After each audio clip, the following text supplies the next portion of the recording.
What is going on, everyone? Anthony here, and today I give you the spoiler-free review for Callisto Protocol, where I cover the game as honestly as I can and as a fan of survival horror.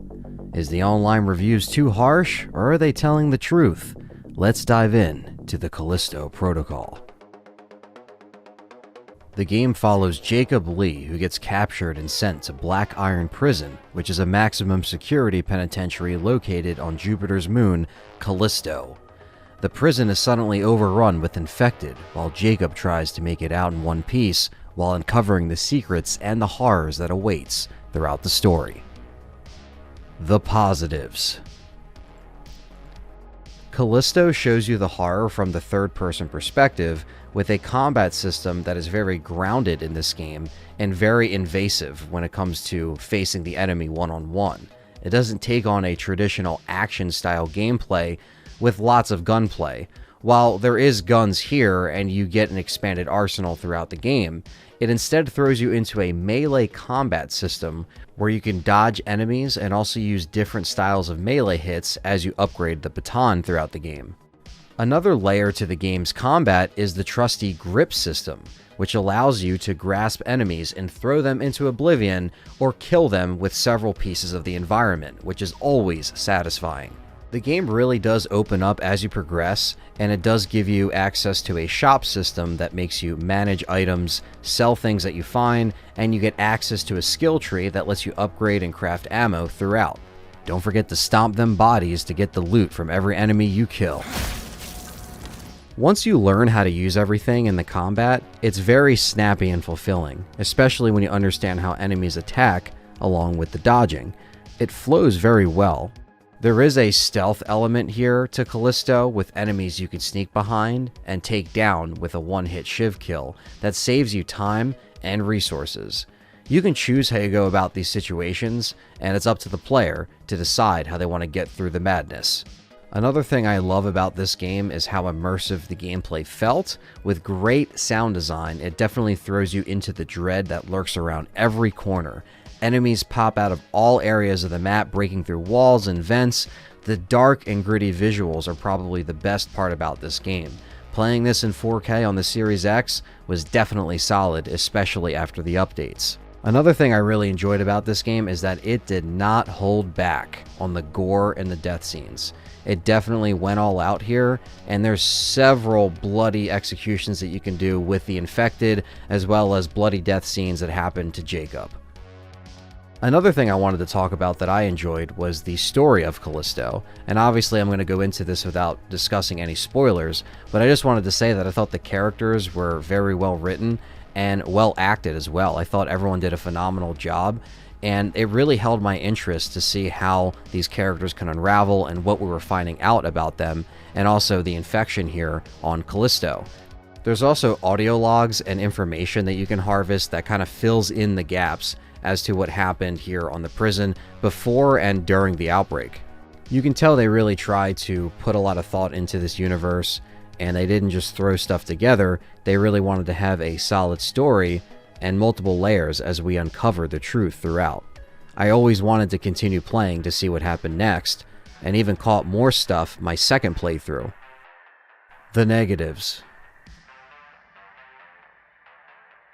The first thing I wanted to bring up was the performance issues that dropped along with this game, specifically on PC, where the other platforms still had some bugs and issues.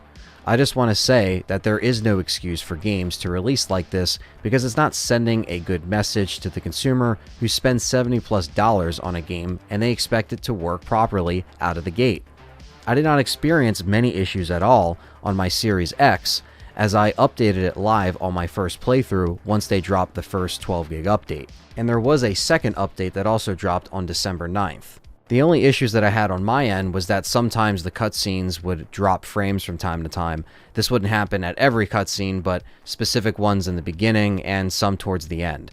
While I'm happy that they updated this quickly, it did really give the game a bad look right from the launch. And as this continues to happen, people are just going to be less trustworthy with future releases from any company.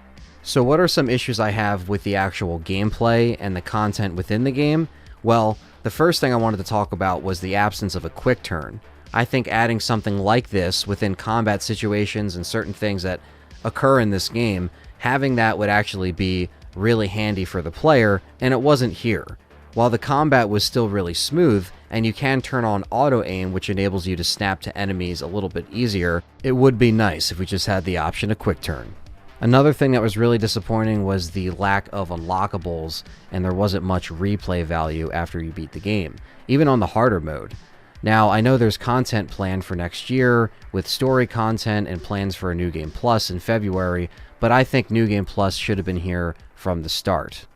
I still recommend playing through this game a second time so you can pick up on certain hidden rooms and things in the cutscenes and cinematics that you might have missed. The wrap-up. Like many other survival horror games, this one may not be for everyone. Some people might not dig the different layers of combat and the style that it takes on. Some people might prefer the gunplay and more action side that Dead Space has to offer. While this has nods to Dead Space, this is not Dead Space 4. This is supposed to be its own thing, trying to build up a new universe and new characters. I think it did a good job at standing out on its own while still showing many of the sci-fi and horror influences on its sleeve. Now, does Callisto Protocol deserve all the hate that it's getting online? No, not really. I feel like many people coming at the game's combat, or the fact that it's difficult, are just being really ignorant to the fact that you can drop the difficulty if needed, and the accessibility options can easily be adjusted in the pause menu. Other people online seem to just jump on the bandwagon of hate without actually playing it. If they're longing for Dead Space exactly, well, go play the remake that's coming out in a month, or play the original titles because they're always there for you. So what's the status of Callisto at the moment? Well, it is fixed and running smoothly for me. I would personally wait a little bit for a price drop if you are unsure or on the fence. If you're a hardcore fan of the genre like me, then you probably already picked it up and tried it for yourself. I think Callisto Protocol is a solid survival horror experience for being something completely new from the ground up, and I'm curious to see where they take it next. So what are your thoughts on the Callisto Protocol? Let me know down below in the comments. Don't forget to smash that like button, subscribe, and stay tuned for more LTRE content.